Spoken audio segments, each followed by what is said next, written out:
You ever catch yourself on your software project looking around at everybody else and just waiting for someone to fail? I admit I've done this many times in my career, but I want to talk to you a little bit today about the risks of really just deciding for yourself, there's nothing worthwhile in that person once you've seen them make a mistake or kind of piss you off.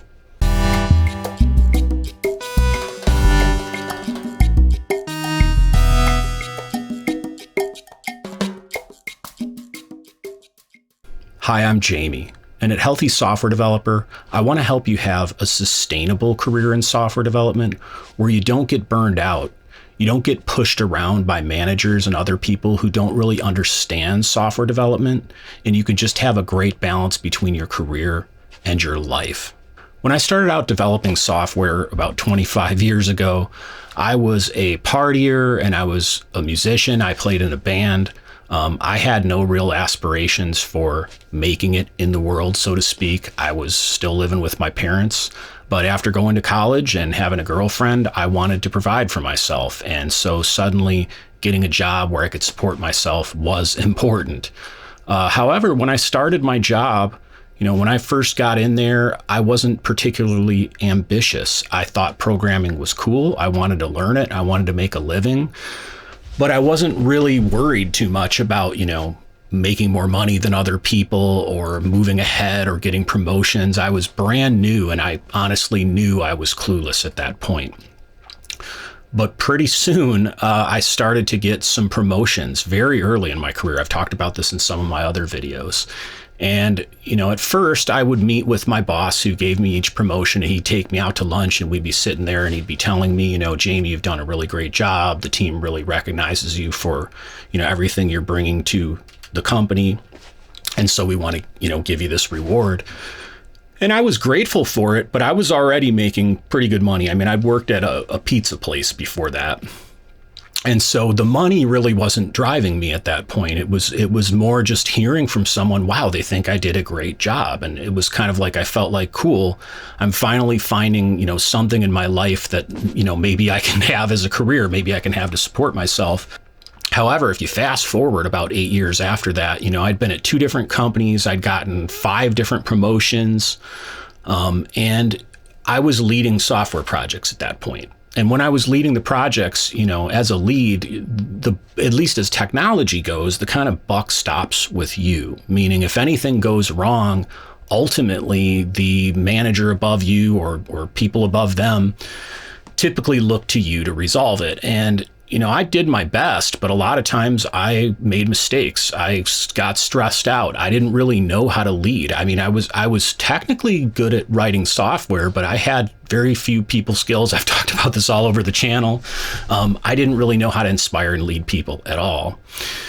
And so I got to a point pretty quickly where I started to just look around and see flaws in other people. And it was kind of easier to just find something else to blame problems with the project on than myself. Now, I could admit when I had done stuff wrong sometimes, but pretty soon as the job got harder and the pressure got higher and the money I was making got larger, I found myself really a kind of ass to work with. I would point out flaws in anything. I was very quick to judge.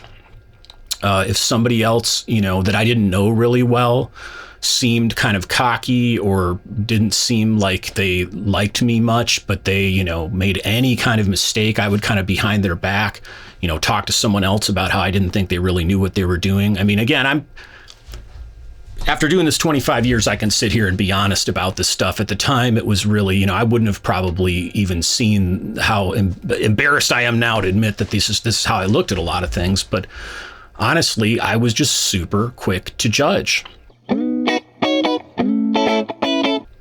And over my career, though, over time, I had some big failures. I've talked about those ad nauseum in other videos, but, I was an addict. I made some really ambitious refactoring mistakes on some projects. I also just, got on some projects where I bit off more than I could chew. I really had poor communication skills when I got into consulting at first with a lot of clients, and that got me into trouble.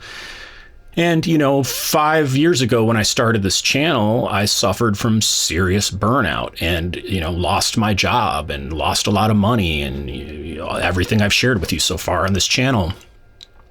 And, there's a saying that pride comes before a fall. You've probably heard that. And why I'm talking to you today about this is I really want to hopefully just share some information and some stories to get you to think a little bit about, could you make your career maybe easier on you if you actually have a more forgiving view of the people around you, and you're also a little more realistic. And I'm saying this not to criticize you, but because, again, I've done the same thing and it's become a lot easier since stopping doing it.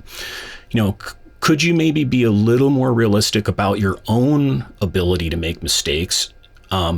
I've found since I've had more humility, and I know humility is one of these popular terms, people throw it around in conferences and online as, humility. I'm not saying this to you to virtue signal. I'm not saying this to you so you should brag about it. I'm just saying as a principle personally with you working on projects as far as your own integrity and your own success, having some humility. So let's pause for a second. I want you to reflect just for a minute to think about your current situation. Now, I realize the people who watch this channel are all over the place as far as where they are in their career. There's people that watch this channel. You may be brand new to software development. You could be in university.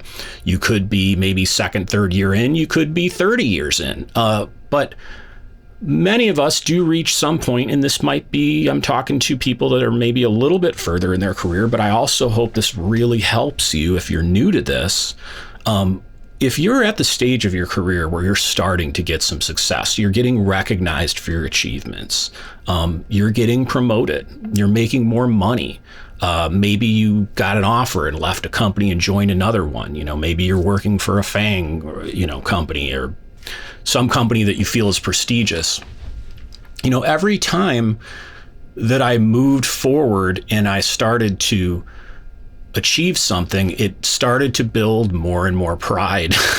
And, honestly, the way American culture and most of life is, especially online these days, it's all about, me, what can I do? But, again, I'm making this video partially to help you not fall into some of that, because there's actually a lot of danger to that. And the biggest danger is that ultimately you're going to fall.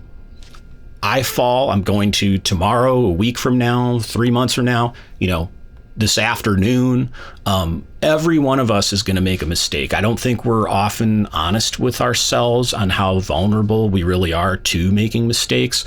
And, this isn't a video where I'm trying to be critical. I'm not here to make you feel like crap about yourself. Trust me, I'm here to actually build you up. But part of that is I have to be really brutally honest with you.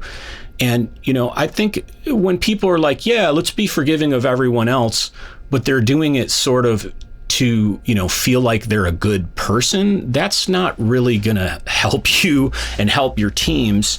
I think really the mindset that I've found that I have to come at it from is much of what I learned, as a Christian. And I've shared in a couple videos ago how I kind of came to faith recently. It's really just having a brutally honest view of yourself. Not that you're, beating yourself up, but that look, I'm just as susceptible of, blowing up the production environment or writing a wrong requirement or blowing up in a meeting, or being late for a deliverable, whatever, any kind of software task, any kind of expectation people have on me. I'm just as susceptible to, blowing it or not living up to someone's expectations. And so really, I think what I'm encouraging you to do is, and I know this isn't easy, but I'm going to give you a little something to do at the end of this video that I hope will help a bit. What I'm encouraging you to do is if you're on a project right now and it's really hard, and I know how hard it can be, and let's say you're dealing with somebody who just doesn't seem to be living up to their expectations. When I was a lead on a team, a lot of times I had other developers under me that were significantly further behind in some of their technical skills. But I couldn't just deliver the whole project myself. I had to find ways to get them to help. Well, if those people are making more mistakes and they need more help, and I've talked about this in my video on leading software developers better, it's really not a sign that you need to get rid of that person or replace them or beat them up, even though that's like the easy way out, right? You've probably encountered countless managers that have said, oh, this person's not living up to their expectations, let's get rid of them. What I'm really encouraging you to do instead is to sacrifice some of your own time and help that person.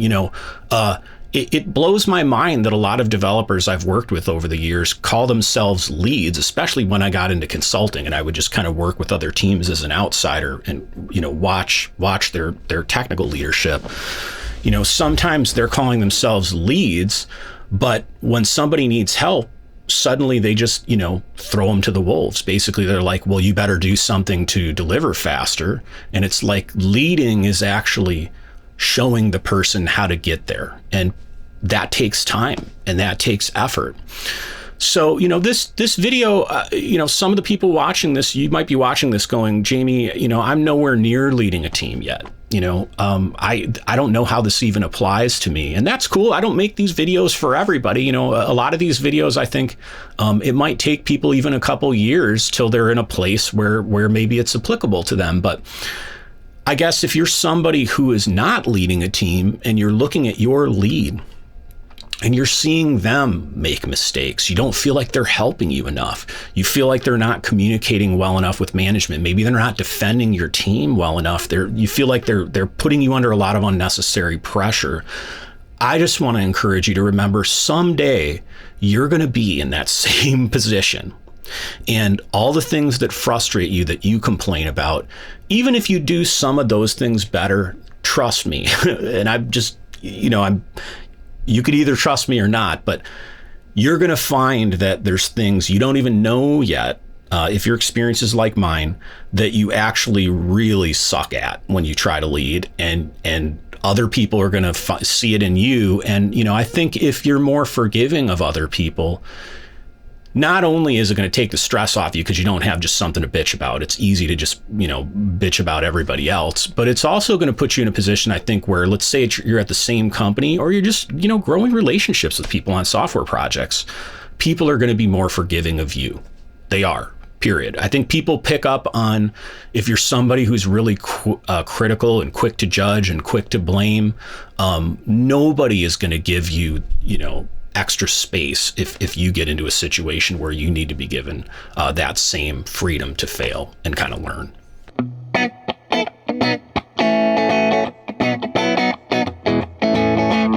So I want you to think about something. What would it be like if the team you were on right now, everybody on your team did more of what I'm talking about? Everybody on your team, not in a virtue signaling, we're all great moral people way, but just as a recognizing we're humans, a realistic view of who we are and that we're going to make mistakes. What if everybody on your team were to take a step back and go, you know what, this week, the next time somebody on my team makes a mistake, I'm going to be more gracious to them. I'm not going to blame them. I'm not going to criticize them. I'm not going to throw them under the bus, so to speak, though this is another one of those terms I've been told many times is not as in favor these days, but whatever. I'm used to saying it. You've probably heard it.